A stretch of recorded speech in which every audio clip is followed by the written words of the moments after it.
Soyez les bienvenus si vous nous rejoignez sur BFM TV. Vous regardez Affaires suivantes, le magazine qui décrypte chaque dimanche l'actualité police, justice. Dans un instant, avec nos invités de la semaine, nous vous emmènerons dans les coulisses du procès de Jonathan Daval. Ce procès débutera, vous le savez, demain devant les assises de Haute-Saône. Pourquoi Jonathan Daval a-t-il tué Alexia? L'avait-il empoisonné depuis des mois? Pourquoi a-t-il menti à tout le monde pendant près de 3 mois encore? Beaucoup de questions. L'avocat de Jonathan Daval sera notre invité. Nous vous dévoilerons aussi les extraits de la série consacrée à cette affaire qui sera diffusée lundi et mardi sur BFM TV. Ce sera dans un instant, juste après le dossier de la semaine.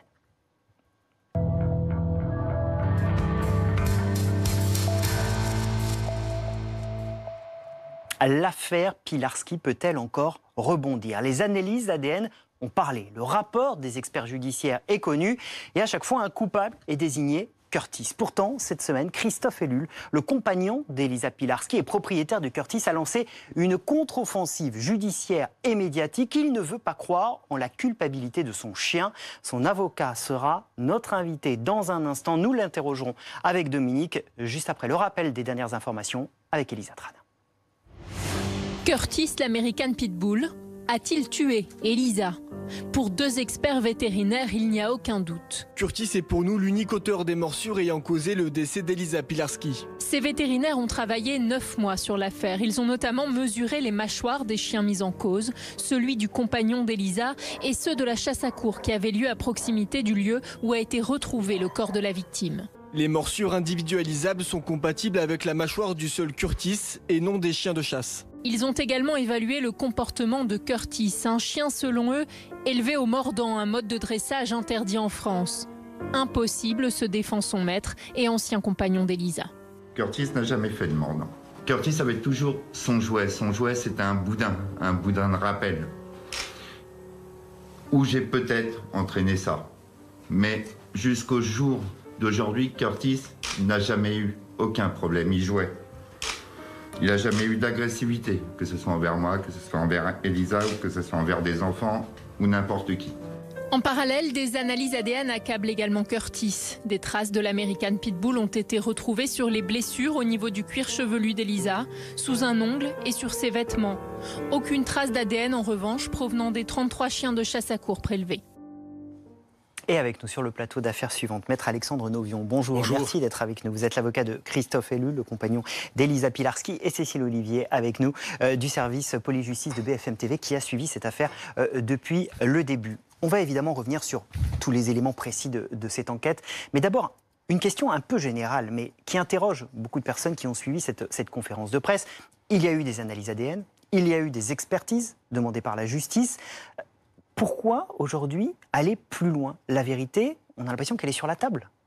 Alors, d'abord, ce que je veux vous dire en premier, c'est que nous avons été mis en accusation médiatiquement sur la base de la présentation qui a été faite de ces 2 rapports. Et le procès pénal, c'est la règle d'or du procès pénal, c'est la contradiction.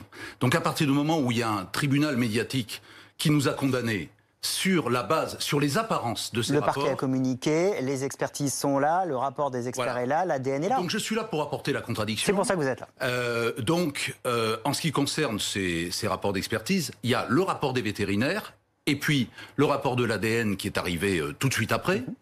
Sur le rapport des vétérinaires, c'est vraiment un rapport sur lequel je souhaiterais pouvoir m'exprimer et apporter la contradiction, apporter des éléments qui, même si ce rapport se lit à livre ouvert dans les médias, puisqu'il est paru en intégralité dans certains journaux, il est très problématique quant aux méthodes qui ont été employées et quant aux conclusions qui ont été apportées par les vétérinaires. Alors on va être peut-être très précis. D'abord, ce qu'il y a dans ce rapport, Cécile, précisément des vétérinaires. Vous parlez, j'imagine, de la question des morsures et des traces de morsures. Voilà, ils ont notamment réalisé des moulages des mâchoires de tous les chiens qui étaient présents ce jour-là, les chiens de la chasse à courre et également de Curtis. Et ils concluent par exemple que les morsures sur le corps d'Elisa ne peuvent être compatibles qu'avec la mâchoire de Curtis qui était plus petite que celle des autres chiens parce qu'il est d'une race différente. Mais il n'y a pas que ça, il y a aussi les résultats ADN, vous l'avez dit. On va y revenir, mais je voudrais juste sur cette histoire de morsure, puisque vous vouliez revenir sur ce point-là. Alors moi, si vous voulez, dans un dossier comme celui-là, la pierre angulaire de l'enquête, c'est le rapport d'autopsie. Donc, si vous voulez, dans ce rapport qui était confié aux experts, ils répondent à une mission, hein, les experts. Ils sont nommés par le juge pour apporter leur opinion sur des questions techniques. Et il y avait, si vous voulez, quelque chose de fondamental qui figurait en ordre dans leur mission, c'était de collaborer avec les médecins légistes. C'était la première mission qu'ils avaient, c'était, si vous voulez, de se pencher sur le tableau lésionnel, sur les morsures telles qu'elles avaient été décrites par les médecins légistes, et à partir de là, d'apporter un certain nombre d'indications sur le pédigré des chiens, sur le type de chien qui avait pu mordre, de faire un certain nombre de remarques. Mais c'est ce qui a été fait sur la morsure. Mais non, mais ce qu'ils voulaient, ils ont fait exactement le contraire. C'est-à-dire qu'ils sont partis de l'inverse de ce qu'ils devaient faire. Je voudrais juste faire un rappel sur les conclusions des médecins légistes, telles qu'elles avaient été d'ailleurs communiquées au mois de février dernier par le procureur de la République. Les médecins légistes avaient fait le constat que, si vous voulez, on pouvait penser que l'origine de la mort d'Elisa Pilarski était la conséquence de nombreuses morsures. De nombreuses morsures, si vous voulez, et plus probablement dû à des morsures de plusieurs chiens, de par le nombre des morsures, leur profondeur, les différences de morphologie entre les morsures, les différences de morphologie entre les différentes morsures, le tout, si vous voulez, les laissant sur cette idée qu'on était vraisemblablement sur une hypothèse la plus probable qui était celle d'une attaque plurale de chiens. Alors, maître, juste avant de laisser continuer Cécile sur Maître Novion, les vétérinaires répondent, disent, voilà, les morsures sur le corps, et Cécile l'a dit, et le parquet le dit dans son communiqué, mesurées à partir de sont photos. mesurées, voilà, et ce sont des morsures qui ne correspondent qu'à la mâchoire de Curtis et pas aux mâchoires des chiens de chasse. Non, comment est-ce que vous pouvez contester ça ? Les experts ont contourné le problème. En réalité, ils n'ont pas du tout, ils n'expliquent absolument pas, si vous voulez, ils ont totalement négligé le rapport des légistes, parce que certainement, si vous voulez, le problème, c'est qu'il y a une vraie contradiction entre le rapport des légistes et ce qu'ils disent. Laquelle ?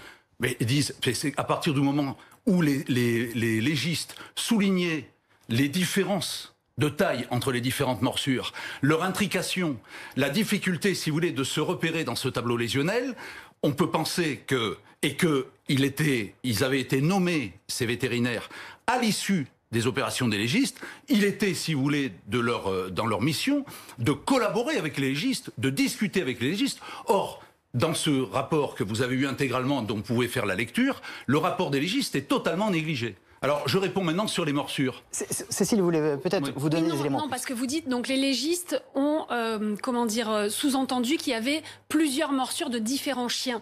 Là, l'ADN intervient sur le corps de la victime et notamment sur ses blessures et sur le cuir chevelu notamment qui a été arraché. Il n'y a que l'ADN de Curtis. Aucun des 33 chiens qui ont été prélevés, aucun ADN n'est relevé. Il y a un ADN canin inconnu, c'est vrai, mais qui est sur les vêtements, pas sur le corps. Oui, mais alors là, là encore, vous faites état d'une présentation très partielle, parce que ce que vous ne relevez pas, c'est que il y avait 62 prélèvements de chiens de chasse à courre.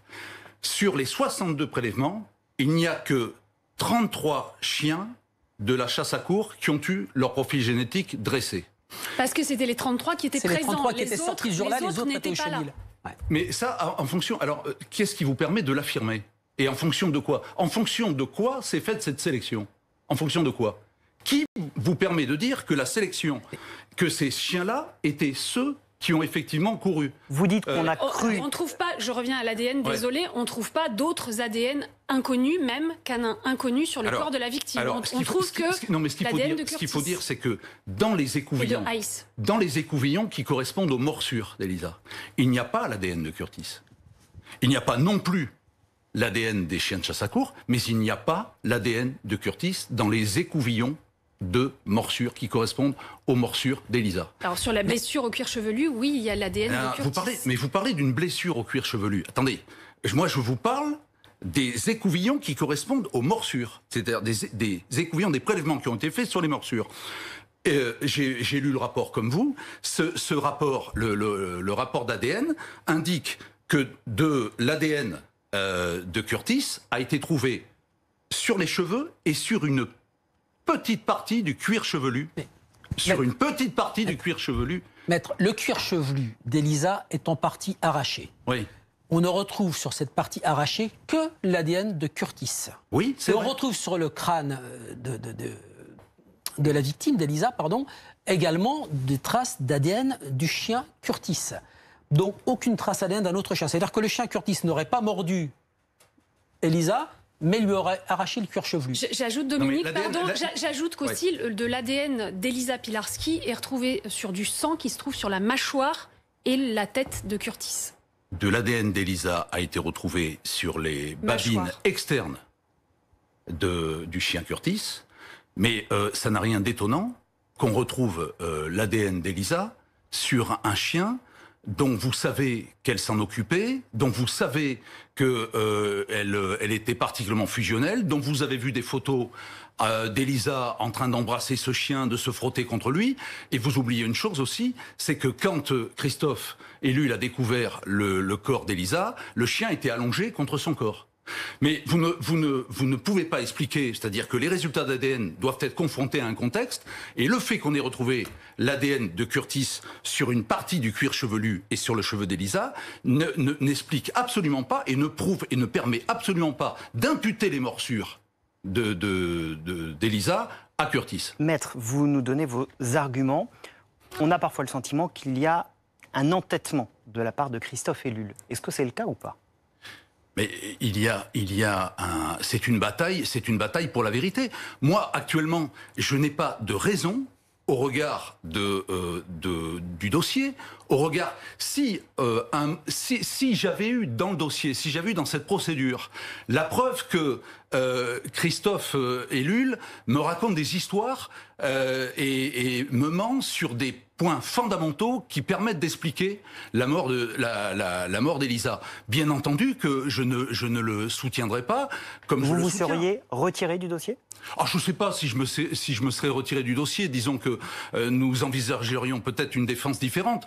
Mais ce qui est certain, c'est que là, je n'ai pas épuisé les éléments que je voulais présenter sur l'expertise des vétérinaires, parce que je ne veux pas qu'on s'imagine qu'aujourd'hui, je suis venu faire de la gestuelle d'avocat, laisser penser, si vous voulez, que ces contre-expertises qui vont avoir lieu, en tout cas que je vais demander, c'est une posture d'avocat.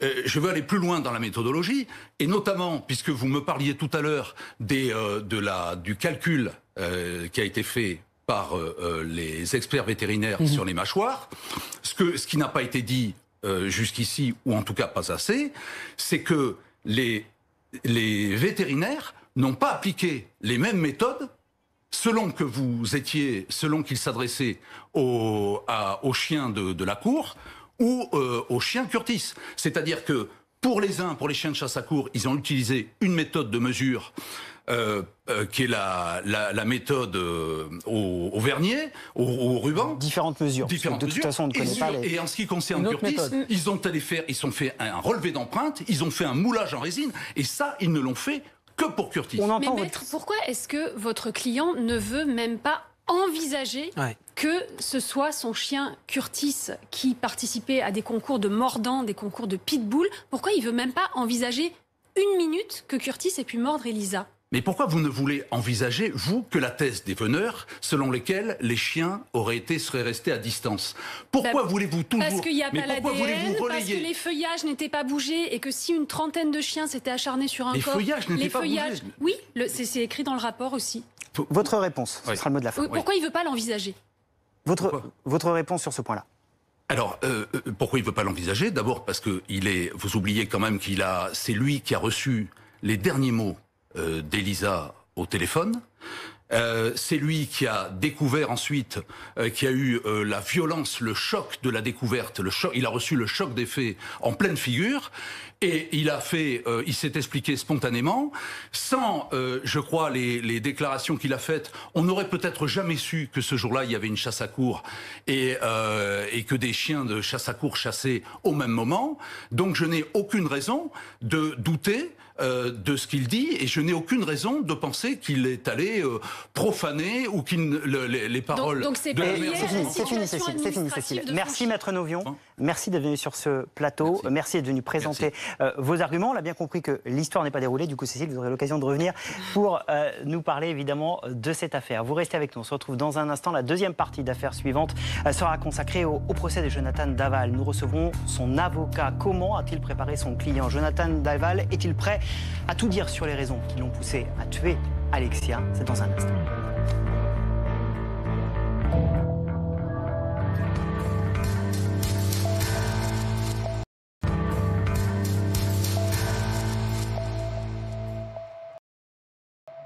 Quasiment 13h30 sur BFM TV. Soyez les bienvenus si vous nous rejoignez. Vous regardez Affaires suivantes, le magazine qui décrypte chaque semaine l'actualité police-justice. Dans un instant, nous recevrons notamment Maître Randall Schwerdhofer. C'est l'avocat de Jonathan Daval. Jonathan Daval, dont le procès s'ouvrira demain devant la cour d'assises de Haute-Saône. Nous vous dévoilerons également des extraits de la série documentaire que BFM vous proposera lundi et mardi soir. Il s'est jeté à mes genoux d'un coup en disant que c'était lui, puis qu'il était impardonnable. Je me souviens juste de ça. À veille de procès pour Jonathan Daval, ce sera dans un instant, juste après les coulisses de la semaine.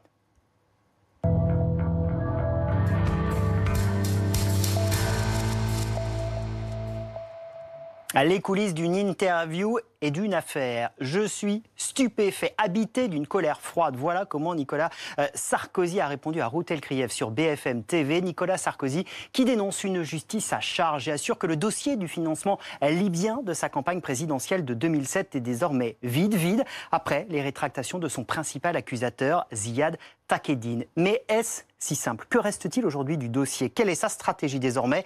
Ruth Elkrieff, qui a interrogé l'ancien chef de l'État vendredi, sera notre invité dans un instant avec Dominique, juste après ces éléments justement qui restent aujourd'hui dans le dossier avec Elisa Trana. Est-ce que c'est normal qu'un ancien président de la République soit traîné dans la boue, comme je le suis depuis 8 ans, sur les seules déclarations d'un individu qui a menti? Nicolas Sarkozy a-t-il été mis en examen pour association de malfaiteurs sur les seules déclarations de Ziad Takieddine? Non, selon le parquet national financier, les charges contre Nicolas Sarkozy ne se limitent pas aux déclarations de l'homme d'affaires franco-libanais. Les mises en examen intervenues dans ce dossier s'appuient sur des indices graves ou concordants qui ne se limitent pas aux déclarations d'une seule personne. La justice à ce jour ne dispose d'aucune preuve matérielle d'un quelconque transfert d'argent. Toutes les recherches bancaires, toutes les recherches fiscales, toutes les recherches qui ont été faites matin, midi et soir, au Tchad, en Libye, en Suisse, toutes les perquisitions ont abouti à zéro. Les juges s'appuient sur un faisceau de soupçons, des réunions entre le régime libyen, Claude Guéant, alors directeur de cabinet du ministre Sarkozy, et Brice Hortefeux, lui aussi au gouvernement. Des primes payées en cash aux équipes de campagne de 2007, de l'argent libyen transféré à un ancien proche de Nicolas Sarkozy, ou encore l'ouverture d'une chambre forte dans une grande banque parisienne. Ce rebondissement dans le dossier libyen intervient à 10 jours seulement de l'ouverture d'un autre procès, l'affaire dite des écoutes, dans laquelle l'ancien chef de l'État est soupçonné de corruption. Bonjour Ruth Elkrieff. Bonjour Philippe Godin. Merci d'être avec nous, avec Dominique. On est ravis de vous accueillir. Vous avez conduit cette interview de Nicolas Sarkozy vendredi. Un petit point justice quand même. Une fois qu'on a retiré les accusations de Ziad Takieddine, il reste tous les éléments. Est-ce qu'elles sont retirées? Parce que pour le moment, on ne le sait pas. Enfin, ça serait intéressant d'avoir le retour du parquet national financier pour savoir de quelle façon les témoignages de Ziad Takieddine sont retirés, parce qu'ils étaient assez centraux.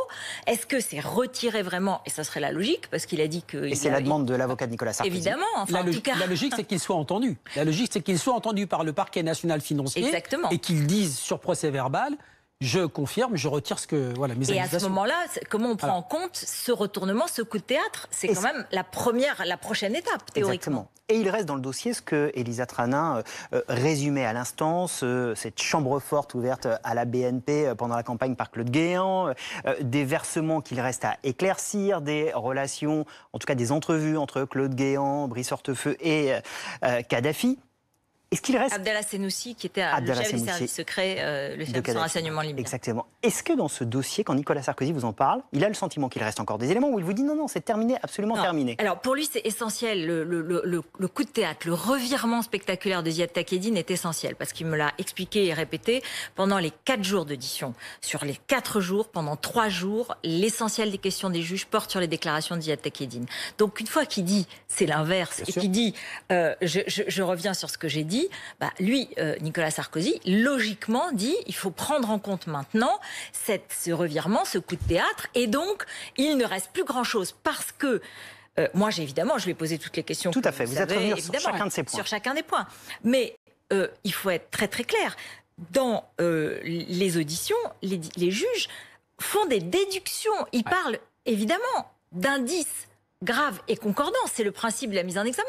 Mais à aucun moment, il y a une preuve extrêmement claire et nette que Nicolas Sarkozy a mis la main sur la mallette avec du cash. Voilà, ça c'est clair. Donc, une fois que Ziad Takieddine dit c'est pas à Nicolas Sarkozy que je l'ai donné, une fois que le reste est démenti par Nicolas Sarkozy et pas totalement prouvé non plus par les juges, mais ils considèrent que ce sont des indices concordants, ça remet peut-être les choses à plat. Et ça veut dire aussi que Thierry Herzog, l'avocat de Nicolas Sarkozy, dont on connaît la pugnacité, peut très bien reprendre toutes les pièces des auditions et toutes les questions dans lesquelles il y a un rapport, vous l'avez dit avec Ziad Takieddine, qui sont Monsieur Takieddine dit que tout ça, ça disparaît du dossier. Si les accusations de Ziad Takieddine s'effondrent et si c'est avéré, c'est-à-dire que toute une partie du dossier doit être biffée, doit être rayée et disparaître. Et je voudrais souligner une chose, c'est Sarah Lou Cohen qui nous l'a confirmé hier. 2-3 informations que donnait Nicolas Sarkozy dans l'interview et qu'elle nous a confirmées. Ziad Takieddine n'avait pas de contrôle judiciaire dans l'affaire libyenne, mais seulement dans l'affaire Karachi. Donc le président Sarkozy avait un contrôle judiciaire, Ziad Takieddine n'avait pas de contrôle judiciaire et il avait son passeport et il a pu fuir au Liban. Par ailleurs, Ziad Takieddine dit que le juge Tourner a essayé de le convaincre, il y aurait fait une sorte de marché, etc. Évidemment, c'est à prendre avec des pincettes, mais en tout cas, il y a eu 2 entretiens seuls entre le juge Tourner et Ziad Takieddine. Donc, il faut en tirer aucune conclusion directe, mais en tout cas, il faut revoir cette question. Et ce que pose comme question Nicolas Sarkozy et que nous, journalistes, pouvons poser, c'est logique, c'est quelle suite donne le Parti national financier à cette affaire maintenant ? Quelles suites vont arriver ? Et justement, le mot suite, Nicolas Sarkozy est très clair sur un point. Il veut savoir qui se cache derrière ces accusations qui pèsent sur lui depuis 8 ans. Il vous l'a dit très clairement. Évidemment, il veut absolument que soit dévoilé ce qu'il considère comme un complot. Pour lui, il y a une forme de vengeance des Libyens parce qu'il frappe évidemment Tripoli et c'est lui qui est à l'origine des frappes contre Benghazi, puis à la fin de la mort de Kadhafi. Donc il considère que c'est une vengeance. Sur le reste, moi, je ne sais pas très bien et j'ai pas eu de détails, j'en ai pas parlé directement pour savoir quel est le complot. Mais il est dur avec la justice. Pardon ? Il est dur avec la justice. Oui, il considère qu'il y a eu un acharnement et il considère que le dossier ne repose pas sur grand-chose. Et c'est pas la première fois que le parquet national financier est accusé d'avoir mis de la pression, d'avoir un peu fait la pression sur des personnes qui sont entendues. Et c'est vrai que ça va poser aussi cette question-là au-delà de la simple affaire Takieddine. Je pense que ce qu'on doit attendre, nous, journalistes observateurs, on doit attendre simplement que les juges se comportent exactement de la même façon avec Ziad Takieddine qu'avec Nicolas Sarkozy, avec tout le monde, quoi. Et donc, concrètement, on veut savoir maintenant quelles procédures ils vont engager pour entendre Ziad Takieddine, pour voir de quelle façon son témoignage n'est plus valable, n'est plus valide, quelle est la validité des autres témoignages, etc. De façon à ce que nous-mêmes soyons au clair comme citoyens et puis de voir si effectivement le juge Tourner aurait fait comme le dit Ziad Takieddine, a marché. Peut-être pas du tout. Peut-être que Ziad Takieddine s'est dit lui-même je vais en donner plus parce que le juge l'attend et que c'est de sa propre initiative. Peut-être que c'est autre chose. Mais nous nous posons la question légitimement. Et c'est normal que nous ayons des réponses là-dessus. C'est-à-dire que les questions soient posées aussi au juge Tourner par sa propre hiérarchie, me semble-t-il. Je peux être sous votre contrôle. Qui a maintenant quitté le parquet national. Oui, bien sûr, mais il est quand même responsable du parti de l'enquête. Et puis les juges d'instruction qui ont suivi l'enquête, elle est toujours en cours. Les questions doivent être posées, c'est logique. Et c'est important parce que ça nous dit que l'affaire n'est pas encore terminée. Oui, parce qu'elle a une suite sur l'affaire Bismuth. Et je voudrais revenir là-dessus quand même sur... D'un tout petit mot. le tout petit échange qu'on a avec le président Sarkozy lorsque je lui dis les téléphones cachés, le nom de Bismuth, bon, ça fait un peu cours de récréation. Pour certains, ça fait voyou. Il s'est emporté. Il m'a dit, vous me traitez de voyou. Évidemment, je ne l'ai pas traité de voyou. Je respecte un ancien président de la République comme journaliste, mais je fais mon métier en disant, certains disent que c'est une méthode de voyou. Répondez-leur. Et d'ailleurs, il le fait avec beaucoup de vigueur. Mais je précise que c'est mon métier de poser les questions et de donner l'occasion d'y répondre. Avec de l'humour ce qu'il aussi. a fait avec le sourire. Et cet exercice d'interview, il est à revoir sur bfmtv.com. Merci beaucoup, Ruth Elkrieve, d'être venue sur le plateau d'Affaires suivantes. 13h38, merci. Tout de suite, les invités de la semaine.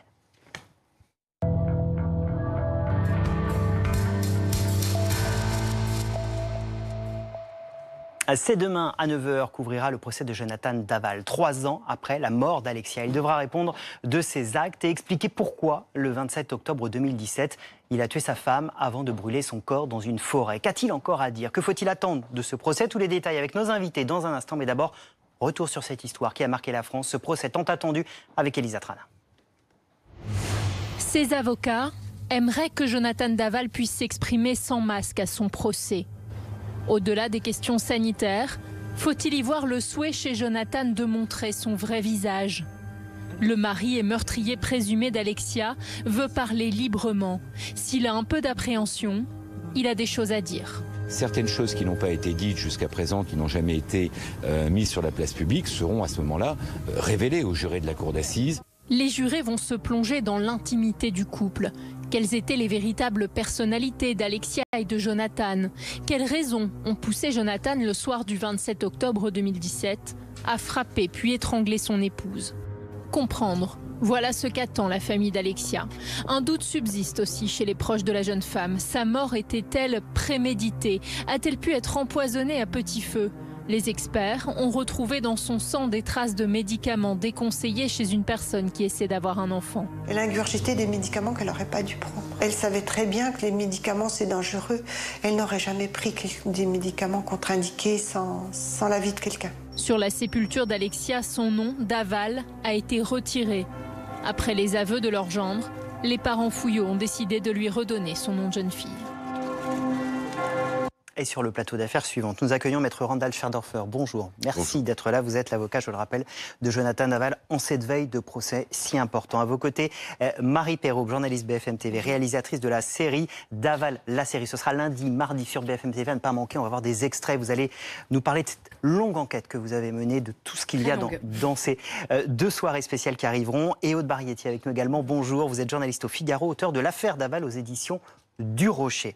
D'abord, veille de procès, dans quel état d'esprit se trouve Jonathan Daval? Alors écoutez, mon associé Maître Spatafora l'a vu vendredi. Elle a fait le point avec lui vendredi.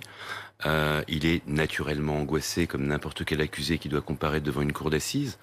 Mais il est dans l'état d'esprit de collaborer, participer à son procès et d'essayer de dire tout ce qu'il a à dire pour qu'on approche au plus près de la vérité.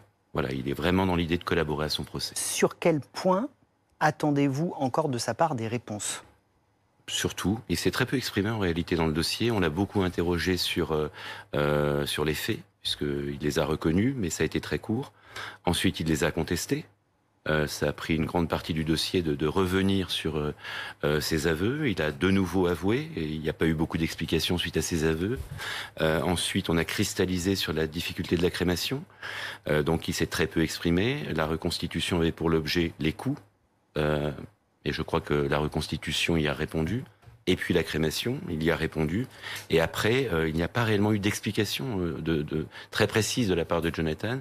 Je pense qu'effectivement, la cour d'assises l'attend pour avoir vraiment ces explications. Maître, il y a une question qui se pose dans le documentaire que vous verrez de Marie Perrault, là, qui est excellent, vraiment lundi et mardi soir. Il est question des médicaments. Alexia Daval ne prenait pas de médicaments. Elle faisait très attention à sa santé, elle était sportive, elle avait envie d'être enceinte. Et on retrouve dans son corps des traces de médicaments, de somnifères, de relaxants et d'un autre médicament qui sont totalement incompatibles Nox, avec du Stilnox. Du tramadol. Du tramadol, qui sont totalement incompatibles avec un traitement que suit une femme pour être enceinte. Est-ce que Jonathan Daval aurait pu lui administrer ces médicaments et est-ce que ça va être au cœur des débats? Est-ce qu'il a prémédité? Maître, je vais vous laisser un peu de suspense pour préparer votre réponse parce que je voudrais qu'on regarde justement précisément l'extrait de la série Daval sur ce moment-là. Il y avait des médicaments, qu'elle prenait des médicaments pour le moins surprenants, certains étant périmés depuis des mois, pour ne pas dire des années. La famille d'Alexia, ils ont des doutes sur une possible intoxication d'Alexia à son insu pendant de longs mois précédant sa mort par Jonathan.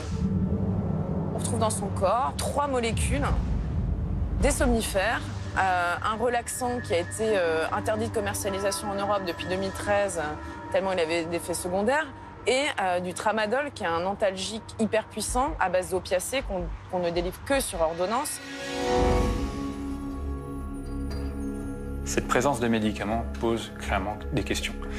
Et on ne sait pas si on en aura des réponses, mais par contre, on est certain que ce n'est pas Alexia qui s'est infligé ça volontairement. Comme dirait Dominique Rizet, alors, maître? Alors sur ce point précis, c'est pas moi qui vais vous répondre, c'est le juge d'instruction. En réalité, cette piste-là, elle avait été soulevée par Jean-Marc Florent, elle a été exploitée par les enquêteurs, exploitée par le juge d'instruction, exploitée par un toxicologue, un expert, et il est ressorti très clairement qu'il n'y avait aucune soumission chimique possible d'Alexia et qu'il n'y avait aucun empoisonnement possible d'Alexia. Ça, c'est judiciaire. Et donc la piste de l'empoisonnement a été écartée par le juge d'instruction. C'est dans l'ordonnance de mise en accusation. Alors, je veux bien qu'on revienne refaire le procès de l'empoisonnement à Jonathan Daval. Il a déjà été fait. Et il a déjà été totalement écarté. Je me permets de vous préciser, quand même, il faut faire un tout petit peu de droit, que la cour d'assises n'est pas saisie de ça. Si ça avait été le cas, elle aurait été saisie de ça. Sur la présence de ces médicaments dans le sang, et dans les cheveux, parce que le tramadol n'est pas dans le sang, il apparaît dans une analyse toxicologique des cheveux, ce qui n'a rien à voir, parce qu'en termes de temps, c'est pas le même espace-temps. On s'expliquera dans la cour d'assises, et ça ne pose aucune difficulté. Et c'est un point, il est intéressant de regarder le Stilnox et les effets secondaires du Stilnox. Ça, c'est très intéressant. On va y revenir. C'est un point quand même qui n'est, vous dites, sur lequel la Cour va devoir se pencher.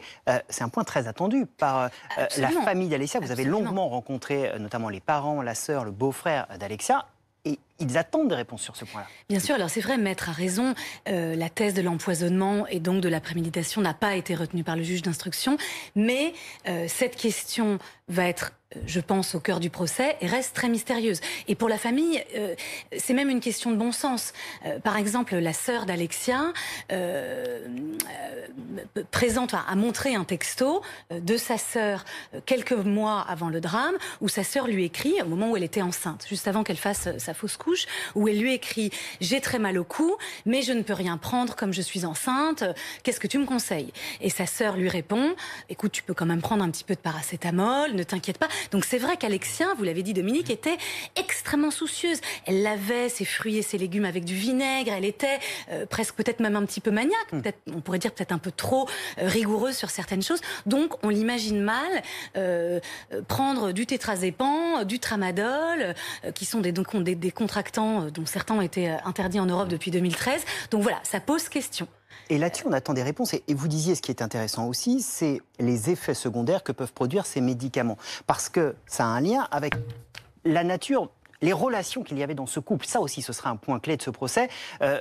Jonathan a parlé de crise. Oui, Jonathan Daval parle de crise, de violence verbale, psychologique, physique. Mais c'est le seul à en parler, puisque aucun proche d'Alexia n'atteste de ces crises-là. Donc ça sera vraiment une question qui se pose. Les parents d'Alexia ont très envie de poser la question à Jonathan directement, même si on est dans une cour d'assises, donc ça ne pourra pas se passer exactement comme ça. Mais c'est de savoir, est-ce qu'elle était vraiment violente avec toi? Maître, sur ces effets secondaires, c'est un des points que vous allez utiliser dans votre plaidoirie? Pas dans ma plaidoirie, dans les débats. Les questions vont se poser, hein, vous avez raison, c'est pas parce que ça a été écarté par le juge d'instruction, l'oralité des débats fait que dans une cour d'assises, on peut revenir sur des choses qui ont été écartées. On est prêt, on va s'expliquer. On a fait le point, notamment au niveau médical, sur tous les éléments du dossier avec notre propre médecin conseil. On est tout à fait prêt à répondre à toutes les questions et toutes les réponses seront apportées, y compris celles qui ne sont peut-être pas encore au dossier, aux parents d'Alexia, parce qu'ils ont raison sur une chose, ils ont le droit de tout savoir et j'espère que ce procès leur apportera bien évidemment les réponses à toutes leurs questions. Et je pense que Jonathan va va collaborer en ce sens. Ce qu'ils veulent évidemment savoir, et c'est ce qu'on disait avec Dominique, c'est les motivations profondes de Jonathan Daval. Vous disiez vous-même, c'est là-dessus qu'il doit s'expliquer. Il y a un moment de cette série qui évoque évidemment la reconstitution, qui est très fort et qui nous amène à nous poser cette question. Extrait. On voit Jonathan s'en prendre à elle, on voit ce qu'il fait, où, comment, les coups qu'il lui porte, il doit les rejouer, les mimer sur cette jeune femme. Et puis il y a le moment de l'étranglement, et là, il doit le refaire. Et il a tenu 1 minute. Et la juge lui a dit non, ça n'a pas duré 1 minute. Ça a duré au moins 4 minutes. Et il a fallu tenir 4 minutes. Eh bien, c'est long, 4 minutes, quand on étrangle quelqu'un. Donc, il aurait pu reprendre ses esprits. La volonté de tuer était là. Ce témoignage, il est très fort. Marie, il ponctue tout au long de la série les épisodes. Cet instant-là, il est clé. Absolument, parce que c'est à cause de cet instant-là, ces 4 minutes d'étranglement, c'est ce qui permet à la juge d'instruction de retenir en fait la volonté de tuer. La volonté de tuer est constitutive de ces 4 minutes et dans ces 4 minutes. C'est-à-dire qu'un couple qui se dispute, un coup de grisou, une engueulade, éventuellement on est pris d'un coup de folie, d'un coup de colère, on va frapper son épouse, je dis pas qu'il faut le faire, mais voilà, c'est une chose. Là, elle reçoit une dizaine de coups au visage, il lui tape la tête contre le mur. Bon, tout ça, c'est à l'autopsie, ce sont les résultats de l'autopsie. Elle s'affaisse, il continue de serrer. Donc, voilà, toute la question, qu'est-ce qui s'est passé dans sa tête pendant ces 4 minutes? Et je crois d'ailleurs qu'il l'a expliqué. Il a dit « je n'étais pas moi-même, j'étais hors de moi ». C'est l'expression qu'il a utilisée. De Jonathan, c'est l'expression qu'il a utilisée. Voilà, mais est-ce qu'on pète un câble pendant 4 minutes? Enfin voilà, toute cette question est très intéressante. Pour la famille Fouillot, pour la famille d'Alexia, c'est évidemment une explication indispensable. Oui, absolument. Et alors, pour revenir sur ces 4 minutes, ce qui est très compliqué pour eux, c'est ce qu'ils me disaient quand je les ai rencontrés pour le livre, c'est un coup de fusil, c'est définitif, et ça dure 1 seconde, et après c'est fini, on ne peut pas revenir en arrière. Là, dans les 4 minutes, il y a vraiment cette durée, ce temps qui se prolonge, et c'est ça pour eux qui est très difficile à accepter. Maître Aude, Marie, vient de le dire, on a l'image de ce garçon, Jonathan Daval. Il arrive aux assises avec une sale affaire, une sale image. Comment est-ce que vous allez essayer de restaurer ce personnage dans la cour d'assises? Qu'est-ce que vous allez dire de lui? Pas des excuses, mais qu'est-ce que vous allez pouvoir trouver pour le rendre un peu sympathique? Le procès de Jonathan n'est pas ouvert, il s'ouvrira demain et on va travailler. Qu'est-ce qu'il a de sympathique? Je pense qu'est-ce que vous allez bien pouvoir dire? J'en suis pas là, Monsieur Rizet. Moi simplement, ce que Jonathan doit apporter à l'ensemble de la cour d'assises, c'est la vérité. C'est enfin être authentique, totalement authentique sur tout, et ne tricher sur rien. Vous pensez que s'il dit toute la vérité, il sera un peu plus sympathique aux yeux de ceux qui vont avoir à le juger? On va pas essayer de le rendre sympathique, on va essayer d'être dans le vrai. On va essayer de faire tomber les a priori, les préjugés, les images, essayer d'être dans la sincérité, l'authenticité, y compris pour Jonathan Daval, qui, me semble-t-il, est depuis des années prisonnier de plusieurs images. Il a tué, il a menti, il a peut-être empoisonné, il a rementi ensuite, il a accusé les autres. Oui. Ça veut dire quoi? Ça reste un homme qu'on peut défendre. Prisonnier de plusieurs images, ça veut dire quoi, maître? On s'expliquera devant la cour d'assises, mais je peux vous assurer qu'effectivement, pour moi, la seule bonne défense de Jonathan, depuis le début, c'est la vérité. Et je pense qu'avec 3 ans de réflexion, il a beaucoup mûri, il a beaucoup réfléchi, il a de vraies réflexions à livrer, de vraies analyses à livrer qu'il n'avait pas au moment où les faits se sont passés, au début de cette affaire, qu'il n'avait pas la première année. Et c'est ce Jonathan Daval qui a du recul aujourd'hui, qui analyse son comportement, qui analyse sa personnalité, celle d'Alexia, ce qu'il a fait aussi, qui va livrer maintenant une vérité qui, à mon sens, va être le plus proche possible de la vérité de ce couple, de la vérité d'Alexia Daval, de la vérité de Jonathan Daval et de la vérité de son passage à l'acte. Sa personnalité, c'est aussi ces 3 mois de mensonges. Ça aussi, c'est un moment clé. Oui, et d'ailleurs, les mensonges, je pense que c'est ça qui fera que peut-être les jurés de la Haute-Saône seront peut-être un peu sceptiques au début quand il parlera. Il faudra qu'il soit persuadé qu'il dit bien la vérité et qu'il ne ment pas cette fois. Donc, cette image du veuf éploré, elle est restée très forte. Je pense que tout le monde l'a encore en tête. Ces larmes à la marche blanche, à l'enterrement. Marie, 8 mois de travail, 2 soirées, 4 épisodes d'Aval, la série, lundi et mardi sur BFM TV. Vous avez rencontré toutes les personnes de cette affaire. Pas toutes, mais beaucoup. Beaucoup, franchement beaucoup. Oui. Quel sentiment en ressort aujourd'hui en cette veille de procès? Mon sentiment de journaliste? Oui. Je pense que c'est une... on va voir quelle sera la vérité judiciaire. Nous, on ne va pas faire le procès avant le procès, on ne sait pas. Mais c'est vrai que tous les protagonistes de cette affaire, qui est au final très triste, ont tous quelque chose à apporter. Et peut-être qu'il n'y a pas qu'une seule vérité. Peut-être qu'une affaire, un personnage, une personnalité a plusieurs grilles de lecture. Peut-être qu'on va voir Jonathan différemment, peut-être qu'on va comprendre d'autres choses. En tout cas, je pense qu'il y a une immense souffrance de la part, évidemment, des parents, d'avoir perdu leur fille, mais d'avoir, on l'a beaucoup vu pendant justement, vous parliez des 3 mois de mensonges, mais d'avoir aussi perdu leur gendre. Moi, ce qui m'a frappé, c'est cet attachement, cet amour filial extrêmement fort au mari de leur fille. Et c'est quelque chose qui est extrêmement impressionnant. Leur gendre qu'ils aimaient comme un fils, puisque dans votre documentaire, on entend la maman d'Alexia, Isabelle Fouillot, qui dit « je l'ai pris dans mes bras ». Quand il a avoué, je l'ai pris dans mes bras. Et bon, oui, il l'appelait maman. C'est un moment, vous l'avez vécu. Et Maître, d'ailleurs, dans le documentaire, réagit, rebondit à ce que dit Isabelle Fouillot et dit si on ne savait pas, c'est l'image d'une mère en train de prendre son fils dans ses bras, sauf que cet homme a tué sa fille. Et c'est un procès qu'on suivra évidemment sur BFM TV. Merci beaucoup, Maître Randall Schardhofer, d'être venu dans cette veille de procès. La série d'Aval, la série sur BFM TV, lundi et mardi soir. Merci à vous 3 d'avoir été avec nous. On se retrouve dimanche prochain pour un nouveau numéro d'Affaires suivantes.